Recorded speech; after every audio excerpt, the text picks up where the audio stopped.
शायद नहीं। शिक्षा नहीं व्यापार, कैसा ये दरबार, प्रश्न है खड़ा, चुप है अखबार। कलम गई हार, कुर्सी दमदार, सपने गए टूट, कौन जिम्मेदार। बिक गया विचार, बच गया प्रचार, ईमान सर झुकाए, जीता भ्रष्टाचार।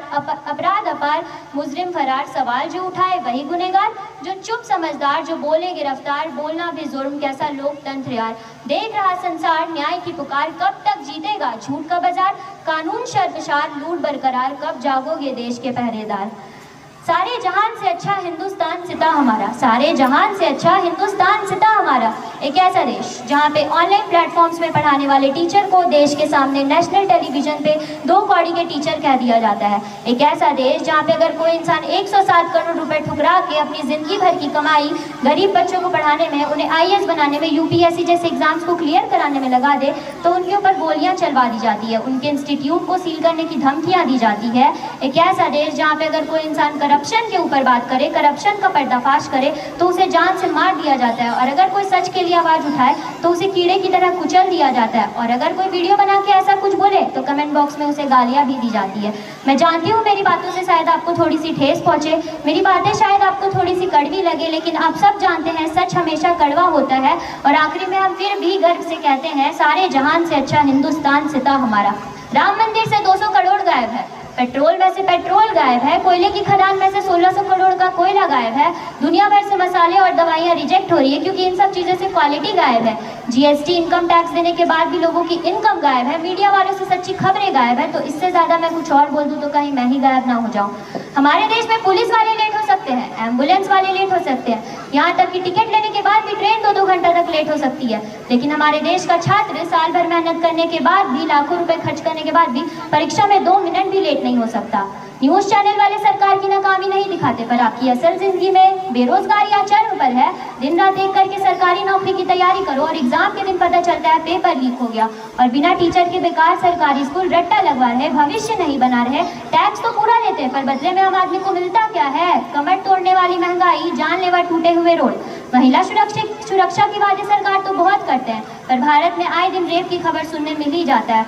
तुम पढ़ते रहो, वो पेपर लीक करते रहेंगे, तुम फॉर्म भरते रहो, वो सिस्टम बेचते रहेंगे, तुम कट ऑफ क्लियर करते रहो, वो सिस्टम क्लियर करते रहेंगे, रुपए गिरते रहेंगे, इन्फ्लेशन बढ़ता रहेगा। मणिपुर 3 साल से चल रहा है, नीट पेपर लीक होता रहेगा, CBSE ब्लंडर्स होते रहेंगे, रेप केसेस पे हैशटैग डालेंगे, फिर सब चुप। दहेज के नाम पे लड़कियां मरती रहेंगी, लोग उसे फैमिली मैटर बोलते रहेंगे, तुम एंजाइटी हाइड करो, वो मोटिवेशनल स्पीच देते रहेंगे, और जिस दिन तुमने आवाज उठा लिया ना, उस दिन तुम कॉकरोच कहलाए जाओगे।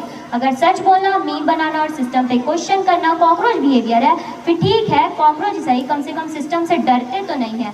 हम एक ऐसे देश में रहते हैं जहाँ हमारी सरकार सिर्फ कास्टिज्म पर ध्यान देती है, जहाँ लड़कियाँ की सेफ्टी इशू नहीं मजाक है, जहाँ MPs खुद कहते हैं रेप एंजॉय करो। ये सरकार टैक्स तो पूरा लेती है पर फैसिलिटीज सिर्फ खुद के घरों में लाती है, और जनता फ्री की चटनी फुचका पाके हो जाते हैं खुश।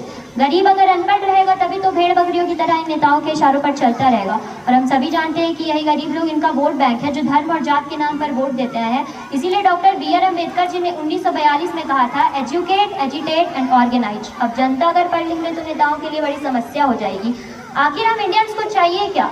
हम इंडियंस को एक ऐसा देश चाहिए जहाँ पे हमारी देश की बेटियां बिना किसी डर के रात भर अकेले लौट सके। हमें चाहिए रेप फ्री इंडिया जहाँ पे इंसानियत जिंदा हो। हमें चाहिए एक अच्छी हेल्थ केयर जहाँ पे गरीब का बच्चा इस वजह से ना मरे कि वो अपने बच्चे का ठीक से इलाज नहीं करा पाया।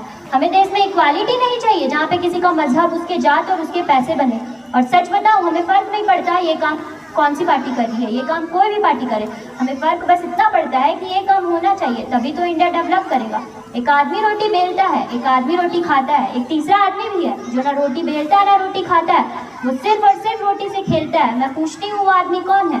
हमारे देश का संसद मौन है कि राजनीति में नेतृत्व युवा एक अत्यंत ही अटल वास्तविकता है, मगर जब तक हमारे देश का युवा दिल्ली की सड़कों को कालीन की टायर से राख करता रहेगा, जब तक हमारे देश का युवा हिंदू मुसलमान के नाम पर जल रही कट्टरता की आग में झुलसता रहेगा, जब तक हमारे देश का युवा शिक्षा को महत्व देने की बजाय बुर्खा पहनकर आने या नहाने पर भगवे और बुरखे में लड़ाइयाँ करवाता रहेगा, जब तक हमारे देश का युवा सरेआम निभारे की इज्जत उजड़ जाने पर हाथों में मोमबत्तियां लेकर सड़कों पर उतरता रहेगा, जब तक हमारे देश का युवा सरेआम उजड़ रही मणिपुर की सड़कों पर हमारी देश की बेटी का चलचित्र बनाकर उसे वायरल करने की फिराक में रहेगा, तब तक युवा नेतृत्व की बात मुझे बस बयानबाजी लगती है। अगर कोई पूछे कि भारत क्या है तो बताना, जहाँ हजारों साल रेप होते हैं, जहाँ रेपिस्ट वेल पर आजाद घूमते हैं, जहाँ सच बोलने वालों की आवाज दबा दी जाती है और ये वही भारत है जहाँ बाइक पर गलती से अगर 3 लोग बैठ जाए तो चालान तुरंत कट जाता है, पर जब वही आदमी ट्रेन में सीटों से 2 गुने इंसानों की तरह नहीं बल्कि भूसे की तरह ठूस दिए जाते हैं, तो वहाँ ना तो कोई नियम दिखता है ना कोई जुर्माना। क्यों? क्योंकि बाइक पर बैठा आम आदमी नुकसान है और ट्रेन में वही ठूसा गया आदमी कमाई बन जाती है। यहाँ कानून सुरक्षा के हिसाब से नहीं, सुविधा के हिसाब से चलते हैं। जहाँ सरकार को घाटा दिखता है वहाँ नियम सख्त है, जहाँ मुनाफा दिखता है वहाँ इंसानों की जान भी आंकड़ों में बदल जाती है। सवाल ये नहीं कि नियम है या नहीं, सवाल ये है कि नियम किसके लिए है, आम आदमी की जान के लिए या सिस्टम की कमाई के लिए। सोचिए, क्योंकि जब सवाल पूछना बंद हो जाता है तो भीड़ सिर्फ भीड़ नहीं रहती, वो शोषण बन जाती है। मैं उस देश की नागरिक हूँ जिसके होठों में गंगा और हाथों में तिरंगा है, वो देश जो कभी सत्यम शिवम सुंदरम, कभी वंदे मातरम, कभी पंजाब सिंध गुजरात मराठा द्रविड़ उत्कल बंगा है। मैं उस देश की नागरिक हूँ जो हर ठुकराए हुए की शरण स्थली बन जाता है और 7 समंदर पार परदेशियों को भी अपने ब्रदर एंड सिस्टर कहकर बुलाता है।